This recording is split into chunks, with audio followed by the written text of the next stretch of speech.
माननीय प्रतिनिधिगण, मैं भारत की संसद में आप सबका अभिनंदन करता हूं, स्वागत करता हूं। देश के विधायी निकायों के अध्यक्ष के रूप में, पीठासीन अधिकारी के रूप में, सभापति के रूप में हम लोकतंत्र और विधायी संस्थाओं के आ रही चुनौतियों, बाधाओं को समाधान करने के लिए प्रभावी उपाय निकालें, नई पहल करें, ताकि इन विधायी संस्थाओं को और जवाबदेही, पारदर्शी बना सकें। इसी को लेकर हम आज सतही और समावेशी विकास सुनिश्चित करने पर एक चर्चा करेंगे।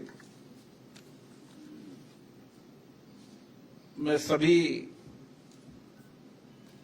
माननीय पीठासीन अधिकारियों से आग्रह करूंगा कि वो इस विषय पर अपनी बात रखेंगे। साथियों, देश के अंदर और क्षेत्रीय राज्य की विधानसभाओं में हम सतत एवं समावेशी विकास में हमारी संस्थाओं की महत्वपूर्ण भूमिका है। इस विषय पर हम अपनी अपनी विधानसभाओं के अंदर, विधान परिषद में चर्चा कर किस तरीके से सतत एवं समावेशी विकास करके समाज के अंतिम व्यक्ति के जीवन को परिवर्तन कर सकते हैं। मुझे लगता है कि अपनी अपनी विधायी संस्थाओं में इस चर्चा से एक बेहतर परिणाम निकालेंगे। हमारी 7 दशकों से अधिक लोकतंत्र की यात्रा में हमने विधायी संस्थाओं को और मजबूत करने का प्रयास किया है, जवाबदेही बनाने का प्रयास किया है, लेकिन बदलते परिप्रेक्ष्य के अंदर हम जनता की अपेक्षाएं, आकांक्षाओं के अनुरूप इन विधायी संस्थाओं को कैसे प्रभावी बना सकते हैं, इस पर समय समय पर पीठासीन अधिकारी सम्मेलन में हम चर्चा करते रहते हैं। और हमने शिमला के अंदर 100 वर्ष पूर्ण होने पर कई प्रस्ताव लिए और लगातार हमारा प्रयास रहता है कि इन विधायी परिषदों को, निकायों को हम बेहतर ढंग से चला सकें।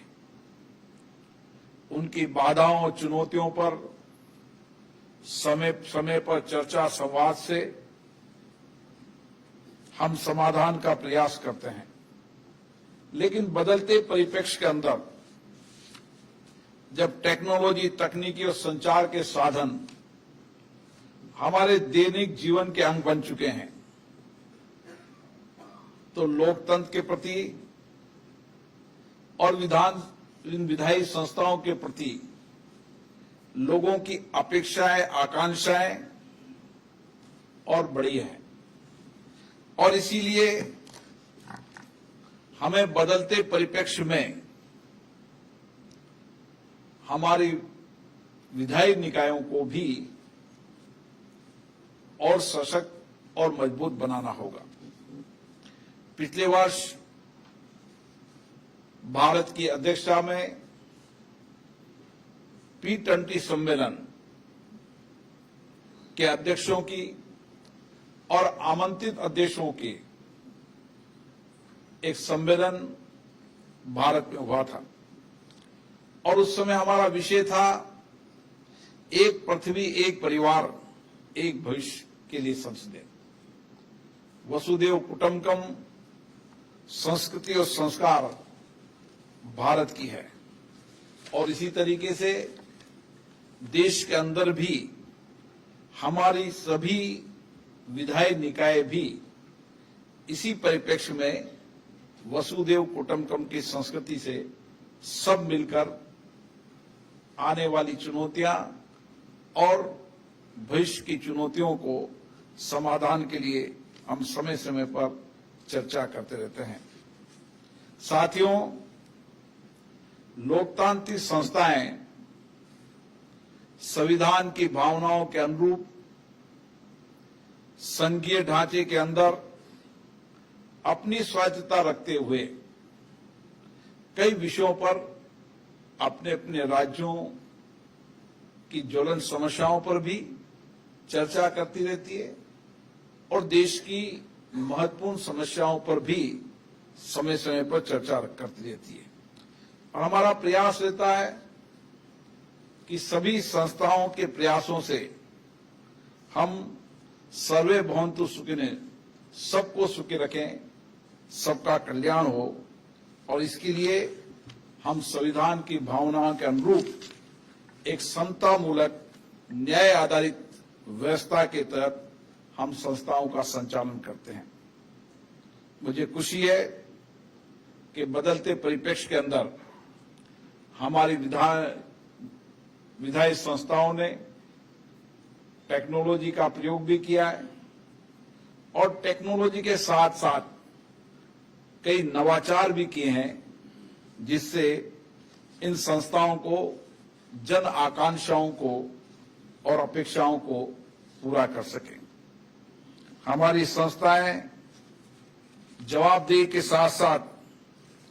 हमें एक ऐसी व्यवस्था भी कायम करनी होगी जिसमें सबका साथ हो, सबका विकास हो और इसी लक्ष्य की पूर्ति के लिए हमें प्रत्यक्ष रूप से इन संस्थाओं को और बेहतर कार्यक्रम की योजना बनानी होगी। विधि निर्माण हो या नीति निर्माण हो, शासन संचालन में सुचारू व्यवस्था हो,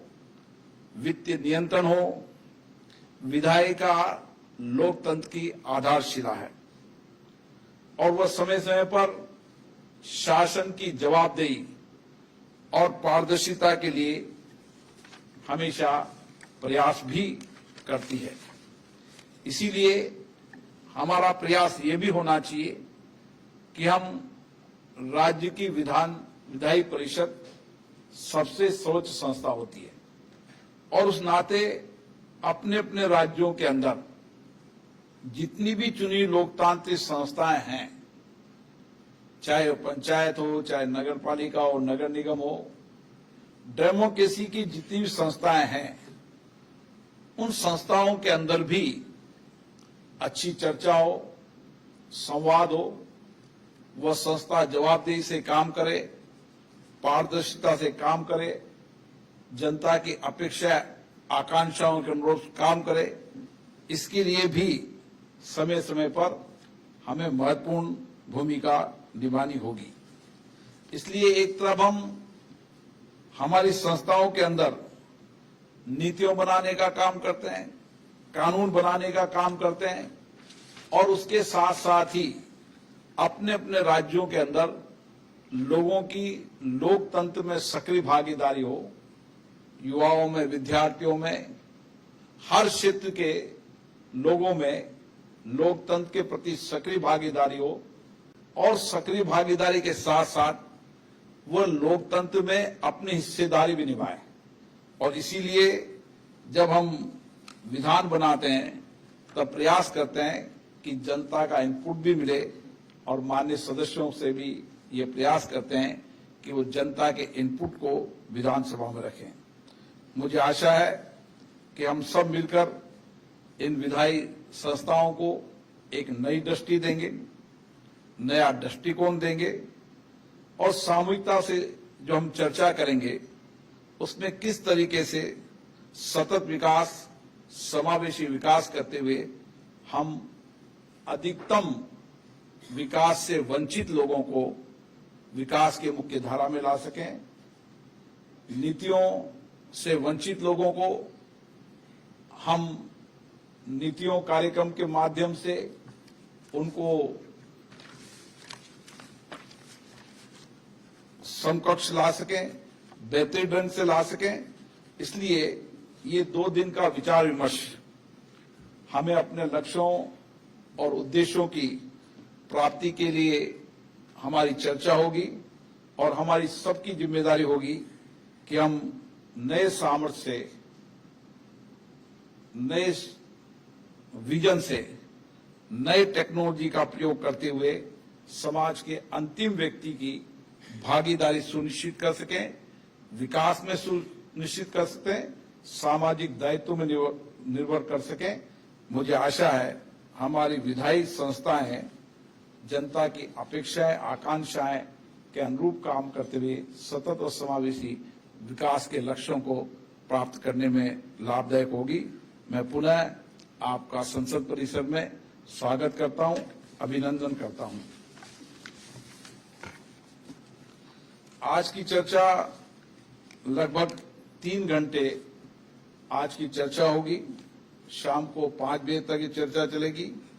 और उसके बाद हम सीपीए की सिडनी में होने वाली कॉन्फ्रेंस के लिए हमारे कई विभाग के अधिकारी आएंगे जो ब्रीफिंग करेंगे और उसमें भी आपको जो अपने अपने विषयों पर सीपीए की कॉन्फ्रेंस में बोलना है वो ब्रीफिंग में भी आप आवश्यक जानकारी ले सकते हैं और कुछ लिखित में जानकारी की आवश्यकता होगी तो भी हम लिखित में आपको जानकारी देंगे। इसी के साथ सेक्रेटरी जनरल ने आपको बताया कि हमारे परमानेंट पासेज के लिए भी और अन्य विषयों के लिए समय समय पर सेक्रेटरी जनरल आपको जानकारी देंगे और कोई अन्य विषय हो तो आप इस सदन में जानकारी दे सकते हैं ताकि हम सामूहिकता के साथ मिलकर